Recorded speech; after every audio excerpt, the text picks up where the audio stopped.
नमस्कार दोस्तों, आप सभी का स्वागत है एक नई वीडियो में। आज दोस्तों मैं आपको एक स्टोरी सुनाने जाऊंगा, अपनाओ ज्ञान की ज्ञान कला।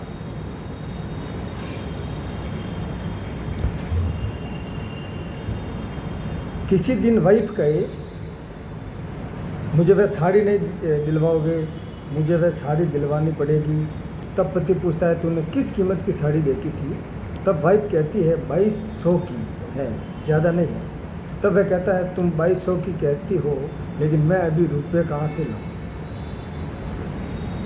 अभी पैसों का जुगाड़ नहीं है। 200-300 की हो तो दिलवा देता, लेकिन तुम 2200 की कह रही हो। वह रूठ कर बैठी रहेगी। अब क्या दशा होगी? फिर मन में ऐसा भी होता है कि अरे, इससे तो शादी नहीं करनी, शादी नहीं की होती तो अच्छा था।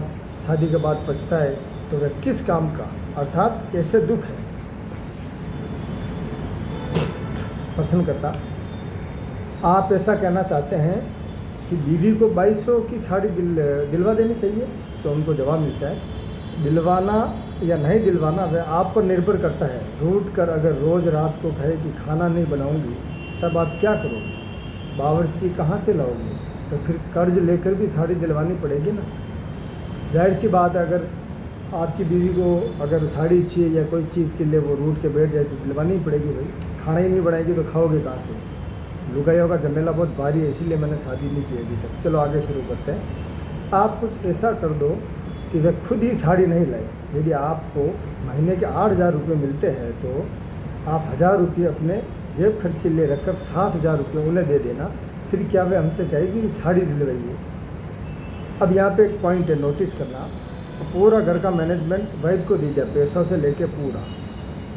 मर्द का काम है, उसके पति का काम है भाई कमा के ला के देना।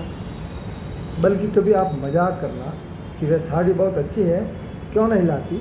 उसका प्रबंध उसे खुद ही करना होगा। यदि हमें प्रबंध करना हो तब वह हम पर जोर चलाएगी। ये सारी कला मैंने ज्ञान होने से पहले सीख ली थी, बाद में ज्ञानी बना। सभी कलाएं मेरे पास आ गई, तब मुझे ज्ञान हुआ। अब बोलो ये कला नहीं है, इसीलिए ये दुख है ना। आपको क्या लगता है? ठीक है? हाँ ठीक है। यह आपकी समझ में आया। इसमें भूल तो हमारी है ना।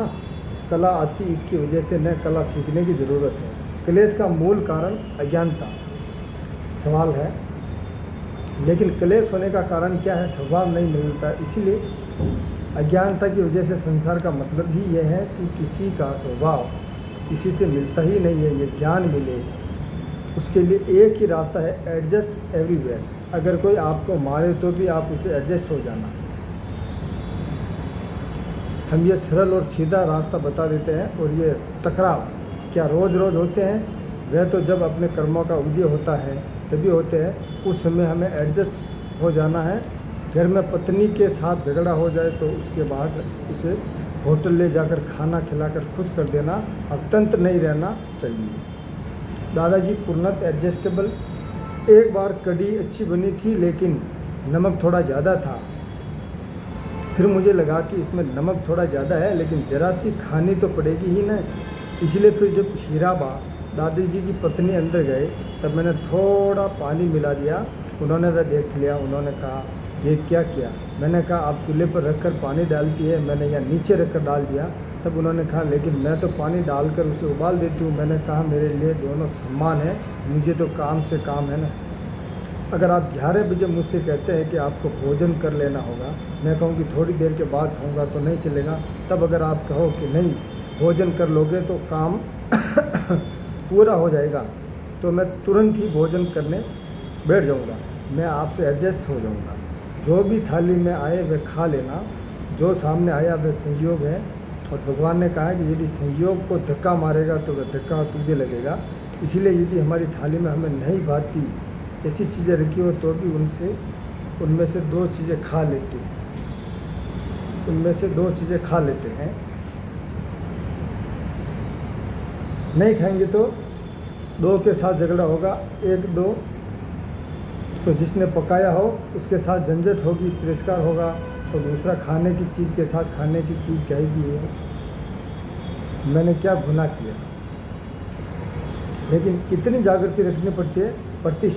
प्रतिशत 24 घंटे जागृति। उसके बाद इस ज्ञान की शुरुआत हुई विज्ञान यूँ ही नहीं हो गया, अर्थात पहले से ही इस प्रकार से सब एडजस्टमेंट लिए थे, हो सके तब तक क्लेश नहीं होने।